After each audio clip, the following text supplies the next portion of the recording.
Do you need to be smart to be rich? We are living in a time where everybody dreams of making it big. In fact, some folks believe that achieving monetary success is equated to having super intelligence. And guess what? That's not entirely true. The path to achieving financial success is not only about having a high intelligence. And in this video, I'm going to show you that there are various other routes to achieving financial success.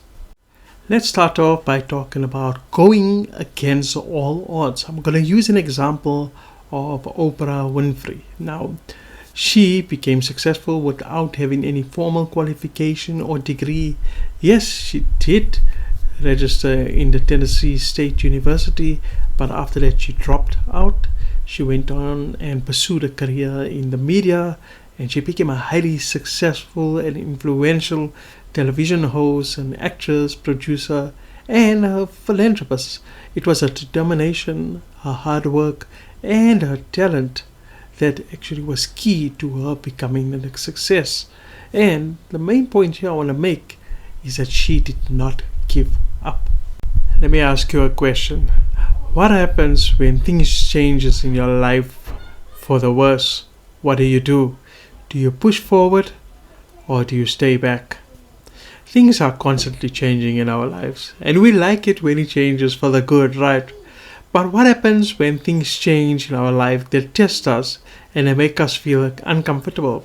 Well, there's two ways to actually handle it. The first thing is to let it get the better of us, or the second option is for us to push through until we come out as the winner. You know, there's this famous line by Charles Darwin. He says, "It is not the strongest of species that survive, nor the most intelligent that survives. It is the one that adapts." And that's what successful people do. They adapt to these changes. Now let me give you an example. Have you ever heard of Vera Wang?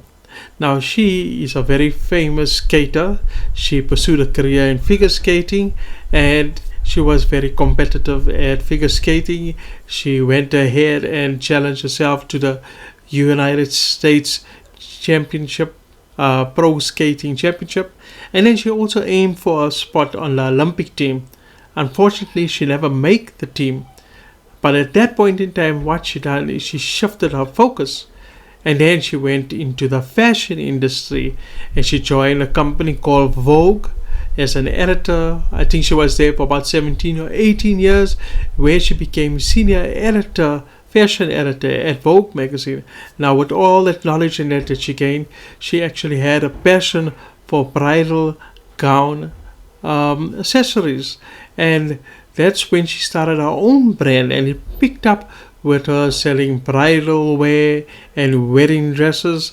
It eventually went to the point where she started marketing accessories and that sort of thing. Now imagine that she gave up. Imagine that she did not adapt and innovate and follow her passions. Where would she be today? Another thing is emotional intelligence. Now, emotional intelligence is extremely crucial to your success.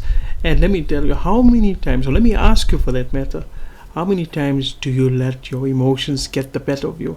I'm guilty just as well.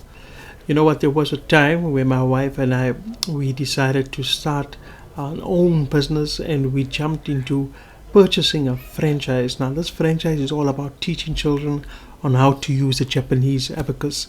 It was a brand new franchise, the name was new, but we got so emotionally involved with that idea that we never even read the contract. And our entire contract was one-sided. The royalties and everything were all one-sided. We were locked into this contract for 5 years. Over that period of 5 years, I lost a substantial amount of my savings. And just goes to show you, all because I never have my emotions in check. So it's important to not let your emotions get the better of you. Let me give you an example of one person who actually exercises very good emotional intelligence. The guy I want to speak to you about is, of course, Warren Buffett. The renowned investor and business tycoon is often praised for his exceptional emotional intelligence. So this emotional intelligence played a crucial role in his success as an investor. So here's how he utilized this emotional intelligence when he was investing. First of all, he practiced patience and he looked at things from a long-term perspective. So he's able to stay calm when trades were not going well. A lot of us would panic, right? He detached himself from whatever the public opinion was. So he wasn't influenced by external forces. As a result, he was able to make decisions based on his analysis and research rather than from an emotional side. And when the storms were high, he remained calm. This allowed him to see opportunities that other people could not see because they were too busy panicking. And he makes rational decisions based on facts and data. And he does not beat himself up when he fails at something. Instead, he looks at failures at learning opportunities. And that's something that we also need to do. If you fail at something, you shouldn't beat yourself about it. There's always a lesson to be learned from it. On your journey to becoming rich, one of the things that people don't tend to see is having not just the right tools. You can have all the right tools to becoming rich, but what's the point if you don't have the right training to show you how to use the tools? Let me give you an example. Let's just say you want to build an online business. You want to become a successful social media marketer. You got YouTube, you got all of these channels out there, right? But what's the point? The tools are right there, but if you don't have anybody to teach you on how to use these social media channels, then you're good as dead. So it's important to have both the right tools and the right training. And that brings me to having a mentor. So if you want to be rich, or if you want to be good at anything for that matter in your life, it always helps to have somebody who has already been there. So you can actually have this person's wisdom, and this person can have your best interest at heart and show you the right way to getting there. Of course, you're going to make mistakes along the line. Like I said, those mistakes are your stepping stone to success, but you need a mentor, or you maybe sometimes in the online world, for instance, it might be expensive to afford a mentor, but you get so many other options. You get like online communities that are there that can also help you along the line. And this just brings me to, if you want to get started with your online business, my number one recommendation is got all the right tools, training, and even the community to help you. When you are on your online journey and things are not going your way, self-doubt starts to creep in. You start getting thoughts like you are not worth it, or you start thinking my audience does not like my content. These thoughts start going through your mind and they start playing on you.